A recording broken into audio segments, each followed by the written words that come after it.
So, I was online reading this interview with Mike Tyson the other day. And in the interview, he said that his favorite soft drink is Welch's Grape Soda. And I scroll down to the bottom of the article, and there's a bunch of people making racist comments. Oh, I bet he likes grape soda because he's black, which is just bullshit. Pretty sure Mike Tyson likes grape because it has rape in it.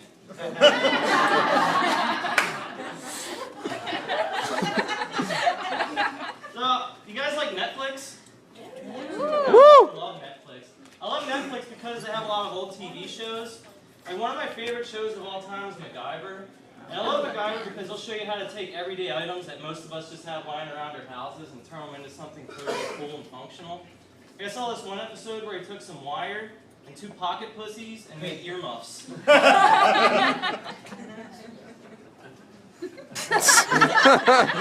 Alright, so I haven't been doing stand-up very long. About 3 months ago, I started doing these 5-minute open mics here every Wednesday at 8 o'clock.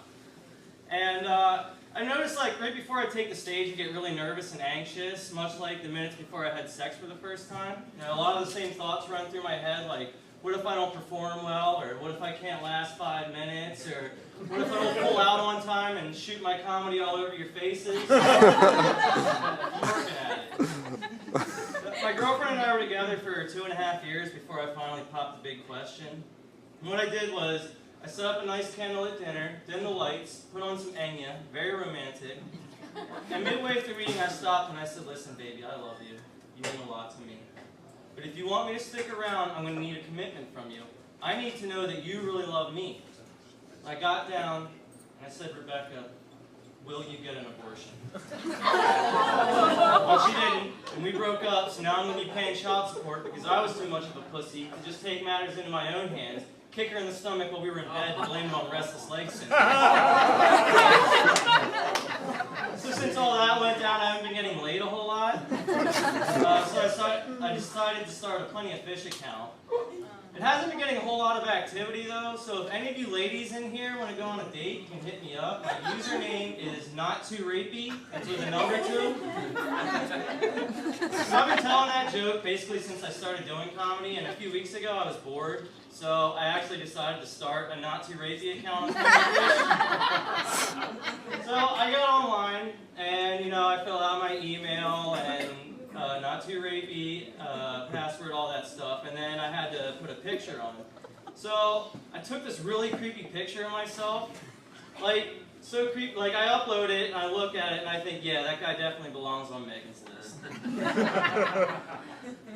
So I create this profile and I'd like to read you guys Not Too Rapey's profile. Not Too Rapey's interests include long walks in the woods, curry, tap dancing, music, Herman Cain my kitty, Valtrex, donuts with ketchup, Bacardi Silver Mango mojitos, pornography, and Celexa. I'm an aspiring country music and rock and roll artist. My music is a mesh of the styles of Billy Ray Cyrus and Nickelback, with just a hint of Barry White.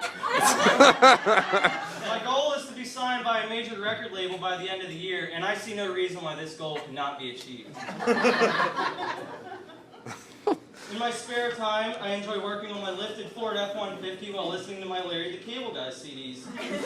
I love driving a huge truck because I'm insecure, and a big truck lets the world know that I'm not a pussy. I'm just a simple man looking to have a good time with a simple girl. I'm not looking for a long-term relationship on account of my music career, but spending a little time with a willing participant would be nice for a change. By the way, 5 inches. The first date with Not Too Rapey would go a little something like this. If you pick me, I'll show you a way better time than the other contestants. First, I'll pick you up 20 minutes late, just so you know I don't really care. Then I'll take you to my favorite bar where we'll split a pitcher of Old Milwaukee and a basket of chicken wings. Then I'll serenade you and the rest of the bar with one of my love songs. After that, we can talk about whatever you want to talk about while I buy you mind erasers. Then I'll spend 20 or 30 minutes telling you why Obama's the worst president ever. And then to lighten the mood, I'll tell you 8 or 9 cute stories about my cat, Herman Cain. The one with the laser pointer is hilarious. After that, who knows? Wink. So, I did this just out of boredom. Like, it was never meant to be part of my stand-up act. But 10 minutes after posting this, I get an email from Plenty of Fish. Not too rapey, Karen56432 would like to meet you. Are you shitting me? Like, this guy, one of this guy's interests is Valtrex. The motherfucker has herpes, and you want to go on a date with him. It was this chick just online scrolling through guys and being like, you know, I kind of want to get raped, but I don't want a guy who's going to be too aggressive and just go, oh. So I'm reading this email, and just this wave of fury just comes over me. It really pissed me off for 2 reasons. One, the fucking bitch just ruined my joke. And 2, Not Too Rapey got a hit in 10 minutes. I had my real profile up for 3 weeks before some old chick contacted me because I reminded her of her husband in his 20s. And I fucking hate old people, I really do. But, like, my hatred for old people isn't rooted so much in trivial things like they smell funny or they drive slow or they bitch too much. Fuck, I bitch too much. My hatred for old people is rooted more in jealousy than actual hatred because, see, old people don't even know what unprotected sex is. To them, it was just sex. See, I've seen Boardwalk Empire and Mad Men. I know that the only thing they had to worry about were babies. If the chick was on the pill or had a few sponges lying around, pregnancy wasn't an issue and they were carefree. But years later, diseases came on the scene. Pun intended. So in order to keep from catching disease, we have condoms. Now, if there's anyone over 50 in here who doesn't know what condoms are, sir, basically condoms are these little rubber bags, cushions, but different in that the joke's on you. So you take this whoopee condom and you put it on before you have sex so you don't catch something. See, diseases weren't around in your day like they are in mine. I mean, obviously they existed, but not so much so that if you went out and had a one-night stand with some last call skank you went to high school with, and you happened to be wearing a condom, and that condom happened to break, you wouldn't freak out and not sleep a wink the rest of the night, convincing yourself that you just caught something, and then spend the next 2 weeks obsessively examining your cock with a magnifying glass looking for marks you weren't there before, until you finally muster up the courage to go down to Planned Parenthood on free STD testing Wednesday. I mean, yeah, you've got insurance, but you don't want your work to find out if you actually do have something. So you go down to Planned Parenthood and you wait in line with all the pregnant teenagers and prostitutes and screaming babies and toddlers that obviously weren't planned for and just won't shut the fuck up for hours until finally some middle-aged obese black woman calls you into the back and starts asking you a bunch of trick questions like, have you ever paid for sex? Because, yeah, you spent $95 on a dinner and you bought tickets to musicals before. It's not exactly free all the time. But you tell her no, and she does her examination and eventually says, sir, relax, you're fine. Just stop being paranoid, start being smart, and using protection. You didn't have all that. You got to just come, roll over, smoke a filterless Lucky inside, and pass out. I mean, I've got condoms with the threat of AIDS. So don't ever tell me that I've got it so much better than you Ethel 62 of Newark, Delaware, and things like fine wine. You don't know what the fuck you're talking about. And I'm not Amish. Why is it that every time I tell somebody from out of state that I'm from Lancaster, Pennsylvania, there's always a pause followed by, oh, you're from Lancaster. Are you Amish? No, I'm not fucking Amish. You do that with people from other parts of the country? You're like, oh, you're from Jersey. Are you a douchebag? Oh, you're from DC. Are you corrupt? Oh, you're from Kentucky. Is your mother your sister? We ordered a pitcher. Are you queer? Oh, you're from Seattle. Picture of Coors Light. Oh, you're from Seoul, Alaska. Are you retarded? No, I'm not Amish. I mean, I know I have a beard and I'm from Lancaster, but if you're such an expert on Amish culture, then you know that the Amish don't have mustaches, they don't dress like this, and they sure as shit don't drive a Nissan Altima. Are you guys on antidepressants? Yes! Woo! Woo! You have any side effects? Yeah! Yeah. I was on Celexa for a little while, and the doctor's like telling me about it. He says basically Celexa has the least amount of side effects of any of the current antidepressants. The only thing he warned me about was there may be some loss of libido, which is fine. I'm 27, I think about sex plenty. I can handle a little less. So I'm taking this for a few weeks, and my libido was fine. But what wasn't fine was my cock. Like, it would only get a little bit harder than a semi, but it would never really get beyond that. It'd be really hard to come. It basically was whiskey dick all the time, or in my case, party silver mango mojito dick.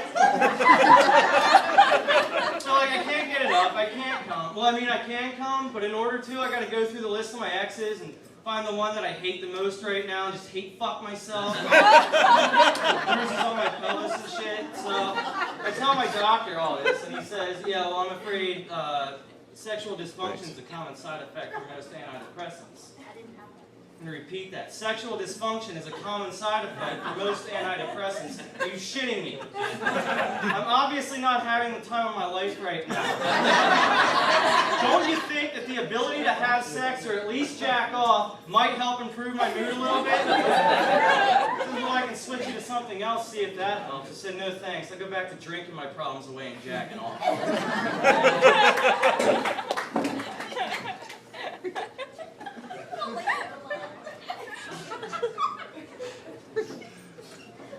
Alright, let's try some crowd work. What do you do, ma'am, for a living? You're a nurse? Great, I'm an entrepreneur. See, after learning that they found a massive abundance of porn at the Bin Laden hideout, a little light bulb went off in my head. I said, hey, Arabs are watching porn, why not start a porn company that caters to them? So I did. We're called Dome on the Cock Productions. It's mostly Puerto Ricans, but we just hired a burn victim, so I'm anxious to start working with her. I underestimated the amount of work that would go into this, though. Like, I just started this company, and I've already been having a lot of problems, mostly with the Jews who control the media. So I got this friend, Ryan, and Ryan's one of the luckiest people I know. He always has been. And last year, his wife decided she wanted to have a baby. Now, Ryan has always been very adamant about not wanting children. He's always said he will never have any. But he really didn't have a choice after his wife announced that she was pregnant on Facebook. So, throughout the whole pregnancy, all Ryan keeps telling me is, I hope she has a boy because I don't want to have to worry about protecting my little girl all the time. I say, Ryan, relax. You're lucky. Things will work out in your favor. So after doing this back and forth with him for months, Ryan's wife is finally rushed to the hospital. 8.5 hours later, guess what his wife had, sir? Boy. No, a miscarriage. I told you he's lucky. I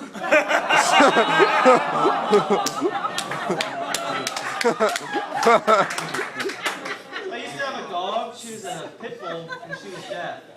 She would always stand in front of the window and bark at other dogs as they were walking past. And I always imagined in the pit bull's head, she was screaming like, hey, hey, hey, fuck you, hey, fuck you! But I guess the dogs outside would just hear like we hear screaming deaf people, you know, just bang, bang, bang, bang, bang, bang, bang. Except they didn't know what deaf was, so they just assumed she's retarded. They can see she's a pit bull because she's standing in the window, so they start freaking out because they know that they've seen pit bull attacks on the news, and they know that retards are completely unpredictable. They start hauling ass down the street, dragging their owners behind them.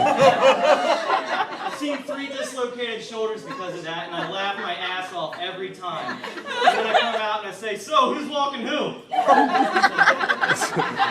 She was a really good dog, though. She's probably one of the best ones I ever had. And, like, I still get really emotional whenever I think about the day I had to drown her for losing her last fight. On that note, I'm going to go cry into my beer. You guys have a great night.